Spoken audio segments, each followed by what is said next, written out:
Hello viewers, আসসালামু আলাইকুম। কেমন আছেন? এটা আমাদের কক্সবাজারের ৩য় দিন। এটা হচ্ছে হিমছড়ি পাহাড়ের উপর থেকে ভিডিওটা করা। আর এই হচ্ছে হিমছড়ি পাহাড়ের উপরে থেকে ওঠা বা নামার সিঁড়ি। এইটুকু জায়গা হচ্ছে অনেক রিস্কি ব্যাপার। আপনারা যাবেন অনেক দেখে শুনে এই রাস্তাটা পার হবেন। কারণ এখান থেকে পা পিছলে গেলে পাহাড় থেকে পড়া ছাড়া কোনো উপায় নেই। কারণ এই জায়গাটার অবস্থা এতটাই খারাপ যে যা বলার মতো না। এই দেখেন হিমছড়ি পাহাড়ের উপর থেকে সমুদ্র সৈকতটা অসম্ভব সুন্দর দেখা যাচ্ছে। এখানে সুন্দর একটা লেখা আই লাভ হিমছড়ি।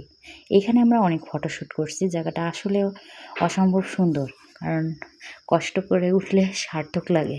কারণ মনে হয় যে এই পাহাড়ের উপরে কী জানি আছে। কিন্তু এই পাহাড়ের উপরে উঠে একমাত্রই সমুদ্র সৈকতের ভিউ ছাড়া আর কিছুই দেখতে পাবেন না। এদিকে আসলাম আমরা ঝর্ণার দিকে। পাহাড়ি ঝর্ণার দিকে অসম্ভব সুন্দর একটা জায়গা। আল্লাহর অপরূপ সৌন্দর্য, এক মন ভরে যায়। অপরূপ সৌন্দর্যে ঘেরা আমাদের এই পৃথিবীটা। বাইরে না বেরোলে আল্লাহর এর অপরূপ সৌন্দর্য কখনো উপভোগ করা যায় না। এই দেখেন এখানে অসংখ্য লোক এই ঝর্ণার পাশে দাঁড়িয়ে আছে। দেখেন আল্লাহর কি সৃষ্টি! অটোমেটিক পাহাড় থেকে পানি ঝরে পড়তেছে। জানি না এই পানিটা কোথা থেকে আসতেছে।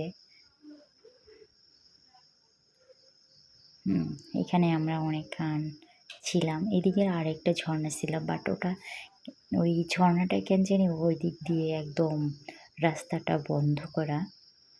তারপর আমরা এখানে অনেকেই ফটোশ্যুট করলাম। পানিগুলো দেখেন কত সুন্দর। পানিগুলো অসম্ভব সুন্দর ছিল।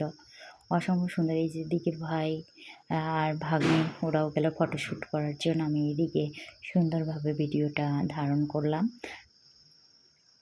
ভাগ্নি তো সেই কান্না ও পানি আদলাবে। এই তো আপনাদের বললাম না, এদিকে আরেকটা ঝর্ণার কেন জানি বন্ধ।